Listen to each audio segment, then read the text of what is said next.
किया है तो हमको माफ किया है। उसके बीच में शैतान नहीं आ सकता है। शैतान को बोल सकते तू कौन, मेरा और मेरा पिताजी से है ना, तू बीच में क्यों आ रहा है, कौन है तू, भगा सकते हो उसको। ठीक है, तो कितना बार क्या होता है कि अपना वुंडेड कॉन्शियंस से हम लोग कभी भी परमेश्वर की आराधना, परमेश्वर की सेवा नहीं करना चाहिए। मैं सिर्फ फुल टाइम मिनिस्ट्री की बात नहीं कर रहा हूँ, टीचिंग प्रीचिंग की बात नहीं कर रहा हूँ। मैं इवन घर के अंदर आप प्रार्थना करते हैं, स्तुति आराधना करते हैं, या आप वचन पढ़ते हैं, वो सब आत्मिक, हमारी आत्मिक सेवा है। उसमें भी आपका जो कॉन्शियस है, आपका विवेक साफ होना चाहिए। इसके लिए शॉर्ट अकाउंट रखना है, परमेश्वर के साथ छोटा अकाउंट रखना है। ठीक है, बनिया के जैसा नहीं, पूरा एक महीने का अकाउंट कितना हो गया जमा, बाद में अपन एक महीने के बाद उसको पैसा देते हैं, ऐसा नहीं। यीशु मसीह के साथ अगर रोज आपका पाप होता है, रात को बैठ के या उसी वक्त आपको प्रभु से क्षमा मांगना है, अपने कॉन्शियंस को साफ करना है। It is a must. यीशु मसीह के में बने रहने के लिए, यीशु मसीह में संगति करने के लिए, यीशु मसीह में बढ़ने के लिए आपको एक शुद्ध विवेक बहुत ही जरूरी है। ठीक है, तो इसके लिए क्या, यीशु मसीह ने हम लोग को आत्मा के द्वारा उन्होंने अपने आप को परमेश्वर को दिया, ताकि हम जो है अपने मरे हुए पापों से अलग होके अपने विवेक के द्वारा परमेश्वर की सेवा करें। ठीक है, इसलिए इसलिए खास करके विवेक, देखो बहुत सी चीजें हम लोग हम लोग बहुत बार ना, हम लोग गिफ्ट्स, परमेश्वर की जो गिफ्ट्स है ना, उससे बहुत अट्रैक्ट होते हैं। अरे भविष्यवाणी, अरे चंगाई, अरे चमत्कार, अरे प्रभु ने 5,000 रोटी लोगों को खिलाया, ये सबसे बहुत एक्साइट हो जाते हैं। प्रभु किससे खुश होते हैं? प्रभु आपके शुद्ध कॉन्शियंस से खुश होते हैं। जो मनुष्य का कॉन्शियंस साफ रहता है, उसका टेस्टिमनी खुद ब खुद ही अच्छा हो जाता है लोगों का बीच।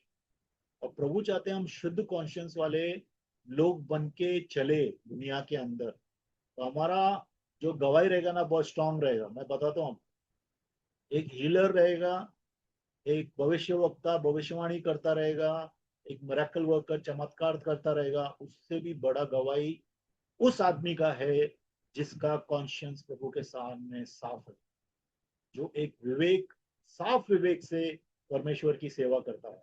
ठीक है, उसका, इसके लिए प्रभु जो है, देखो प्रभु ने नया वाचा बांधा है। प्रभु, हम लोग नवा करार में जी रहे हैं ना, नए नियम में जी रहे हैं लोग, पुराने नियम में नहीं जी रहे, ये हमेशा याद रखिए। इसके लिए खाने पीने, कपड़ा क्या पहन रहा हूँ, खाना पीना क्या खा रहा हूँ, उसका कोई फर्क नहीं पड़ता है। नया नियम में क्या है, नया नियम जो है, नया नियम का मतलब है कि मैं शुद्ध कॉन्शियंस से परमेश्वर की सेवा करता हूँ। ठीक है, 15वां वचन फिर से पढ़ेंगे हम। वचन 15, इब्रानियों 9 का 15। इसी कारण वह नई वाचा का मध्यस्थ है, ताकि उसकी मृत्यु के द्वारा जो पहली वाचा के समय के अपराधों से छुटकारा पाने के लिए हुई हुई है, बुलाए हुए और लोक प्रतिज्ञा के अनुसार अनंतम मिरास को प्राप्त करें। हाँ, नए नियम का मध्यस्थ है। यीशु मसीह ने नया करार लाया, नया नियम। मूसा ने पुराना नियम लाया, मूसा को प्रभु ने पुराना नियम, मतलब बहुत से कानून दिए, बराबर। यीशु मसीह ने नया नियम लाया, नया कानून दिया, न्यू कविनेंट लाया। नया कानून नहीं दिया, इनफैक्ट प्रभु अनुग्रह लेके आ गया। प्रभु ने हम लोग को पाप से अलग कर दिया, अनुग्रह लेके आ गया। ठीक है, तो प्रभु जो है नए नियम का मध्यस्थ है। ठीक है, ताकि जो लोग पुराने नियम में पापी कहलाते थे, ठीक है, वो नए नियम में परमेश्वर की मीरास को ले सके।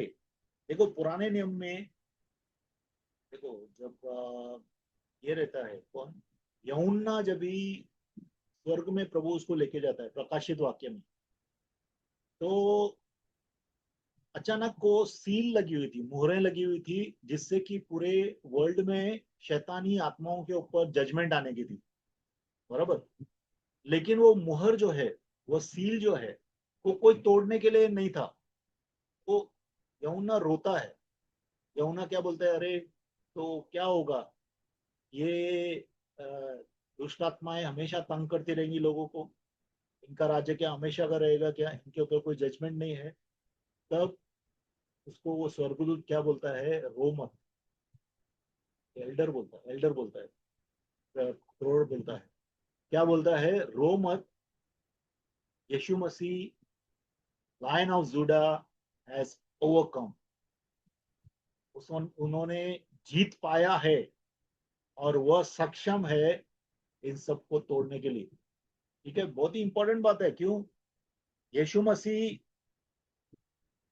हमारे सामने आगे आगे चल रहा है, और वही नए युग की स्थापना करेगा, वह नए युग का आरंभ करेगा। यीशु मसीह जब मिलेनियम में आएगा, जब 1000 साल का परमेश्वर का राज्य होगा, तो उसका इनॉग्रेशन यीशु मसीह करेगा। क्यों करेगा? क्योंकि वह हमारे लिए मरा है, और वह नया करार का मध्यस्थ है। This is very important. वो नया करार का हमारा मध्यस्थ है, और हमारी जो मीरास है प्रभु में, जो हमारा इनहेरिटेंस है, वो यीशु मसीह के कारण ही हम लोग को मिलता है। हालेलुया। ठीक है, आगे जाएंगे। 16 और 17। वचन 16 और 17। क्योंकि जहाँ बांधी गई है, वहाँ वाचा बांधने वाले वाले की मृत्यु का समझ लेना भी आवश्यक है, क्योंकि ऐसी वाचा मरने पर पक्की होती है, और जब तक वाचा बांधने वाला जीवित रहता है, तब तक वाचा काम काम की नहीं होती। हाँ, अभी देखिए, जितने भी इवन दुनिया के कानून के अनुसार जो भी विल बनाते हैं, विल विल मतलब वसीयत। तो वसीयत बनाने के, जब तक वो वसीयत बनाने वाला मरता नहीं है, तब तक वो वसीयत लागू नहीं होती है। होती है क्या? वसीयत लागू नहीं होती है जब तक कि वो आदमी जिसने वसीयत बनाया है वो मरता नहीं है। उसी तरह से यीशु मसीह ने हमारे साथ जो प्रतिज्ञा की, जो नवा करार बनाया, करार किया हमारा हमारे साथ, वह देखो, ये करार में ना 2 जन है, 3 जन है। यीशु मसीह ने करार किया, या कराया, हमारा करार पिता के साथ कराया अपने खून के द्वारा। ठीक है, तो खून के द्वारा मतलब कि देखो, नवा करार, करार पूरा होने के लिए बलिदान देना बहुत जरूरी है। क्योंकि परमेश्वर हमारा जो मीरास है, हमारा जो इनहेरिटेंस है, वो हम लोग को नहीं देगा जब तक कि हम शुद्ध नहीं होते। और हम यीशु मसीह के लहू के द्वारा शुद्ध हो गए जब यीशु मर गए। तो जब हम मर गए, तो हम शुद्ध हो गए, और हम परमेश्वर के बच्चे बन गए, हम उसके वारिस बन गए। इसके लिए प्रभु का वारिसता हमारे लिए है, यीशु के लहू के द्वारा। ठीक है, और जब तक वो मरा नहीं था प्रभु, तब तक हमारी वारिसता नहीं आ सकती थी।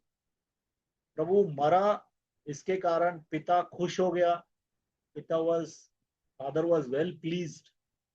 पिता देखो, कोई भी पिता अपने पुत्र का लहू नहीं देख सकता है। देख सकता है क्या? नहीं देख सकता। लेकिन ये ऐसा पिता है जो पूरी दुनिया के लिए अपना इकलौता पुत्र दे दिया, ताकि उसका लहू बाकी सब लोगों को बचा के, जो परमेश्वर की प्रतिमा में बने हैं, उनको परमेश्वर का वारिस बनाए। वो कितना दुख हुआ। आप लोग सब लोग, हम लोग सोचते हैं ना कि पुत्र को कितना दुख हुआ। पुत्र बोला, अरे प्रभु, तूने मुझे क्यों छोड़ दिया, है ना। क्रूस के ऊपर यीशु बोलता है ना, father father, why have you forsaken मी।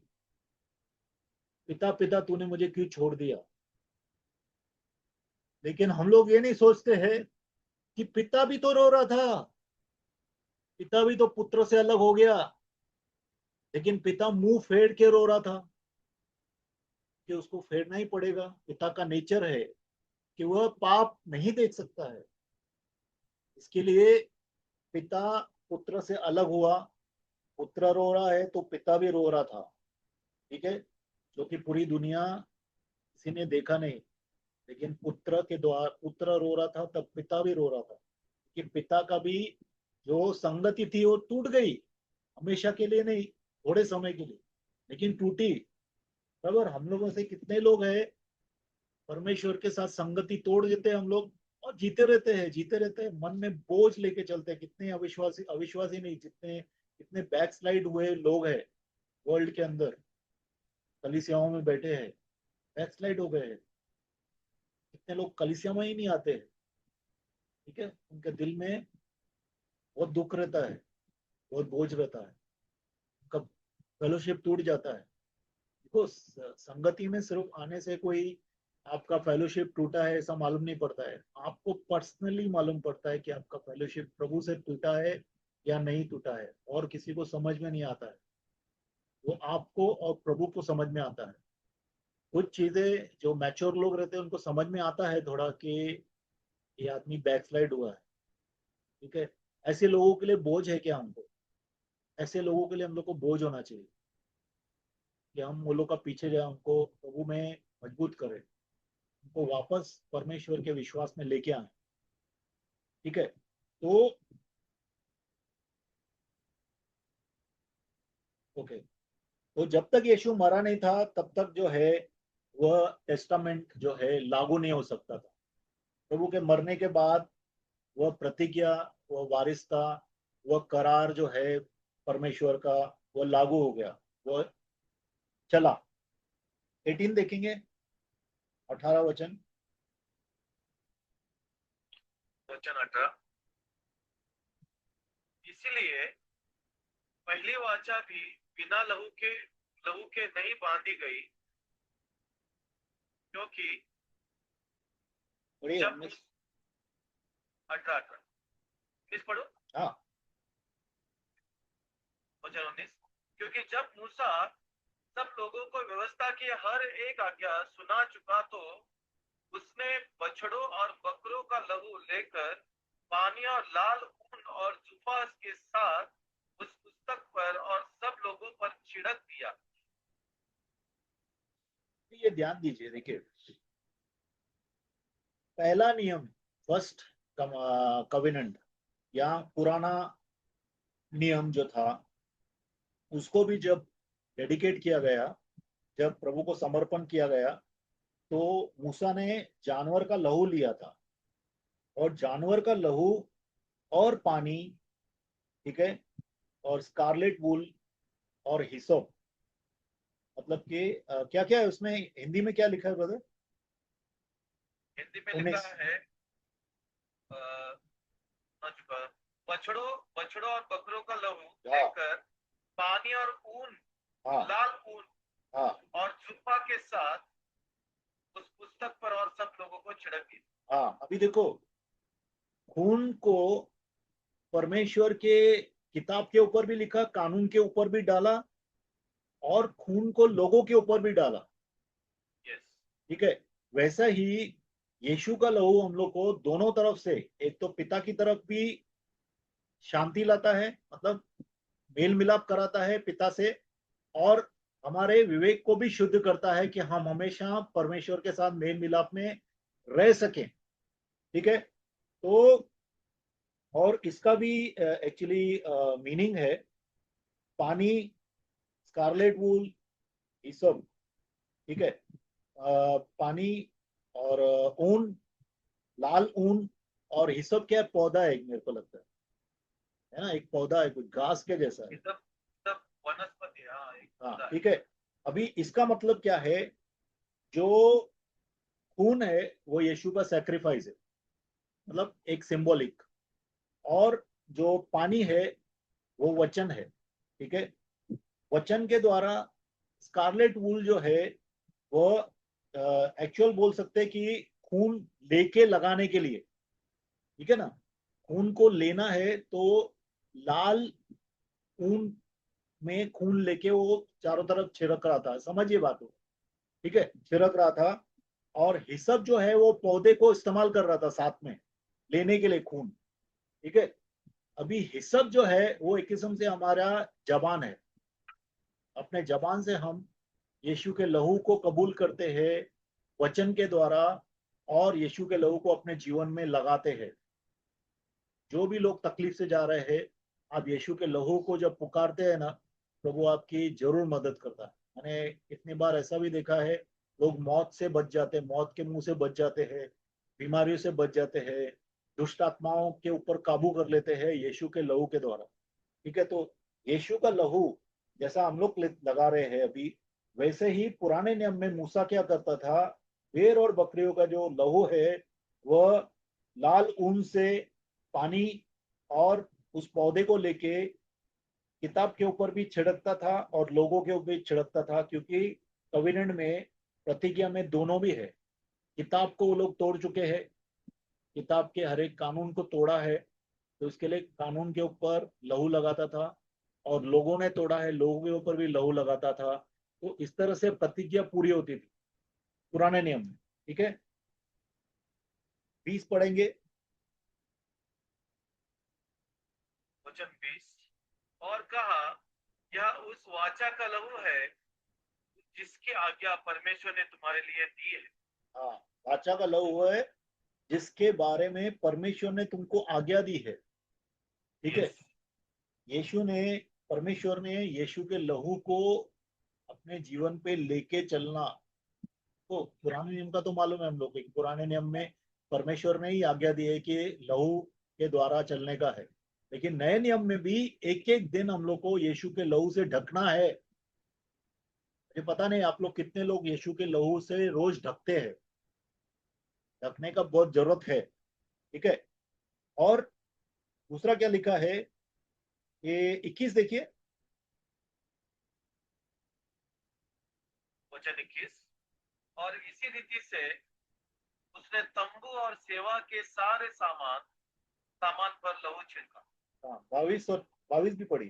22, सच तो यह है कि व्यवस्था के अनुसार प्राय प्राय सब वस्तुएं लहू लहू के द्वारा शुद्ध की जाती है, और बिना लहू बहाए पापों की क्षमा नहीं। ठीक है, अपन यहाँ पे एंड करेंगे, ये समझ लेते हैं। देखो, 21 और 22 में लिखा है कि जितने भी मिनिस्ट्री है, वेसल्स ऑफ मिनिस्ट्री, मतलब कि सेवा के जितने भी पात्र है, हम लोग सेवा के पात्र है, हम सेवा के पात्र है, बराबर। सेवा Yes. के पात्र को उस समय मूसा यीशु के लहू से धोता था।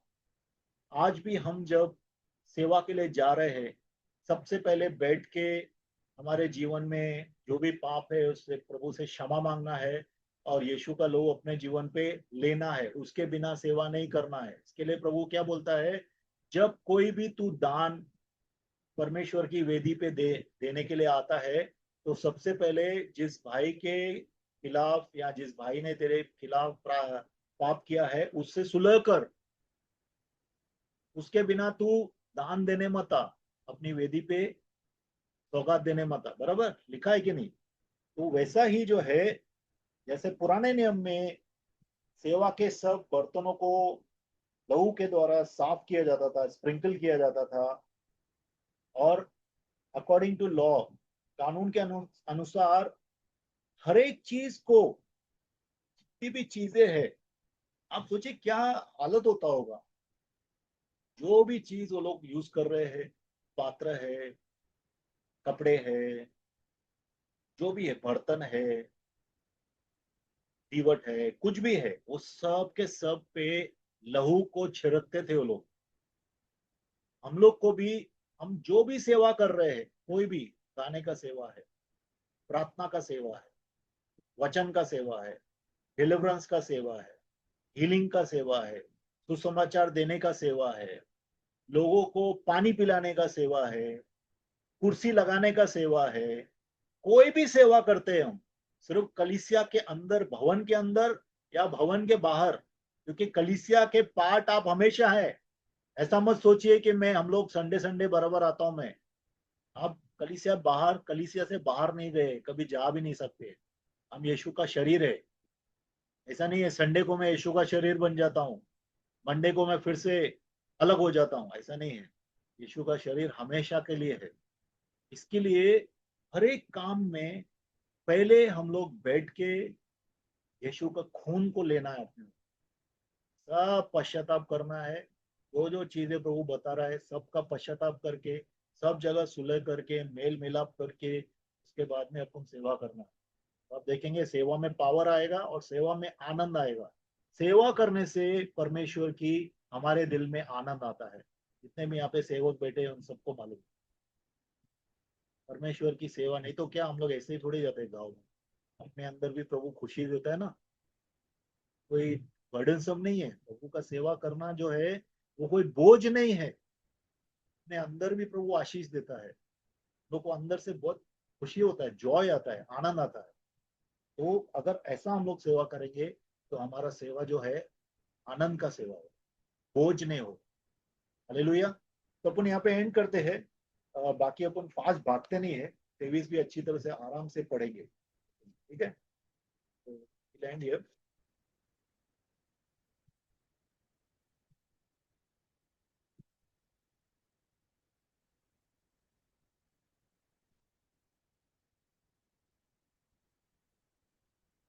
ओके, जस्ट मैं क्लोज करता हूँ।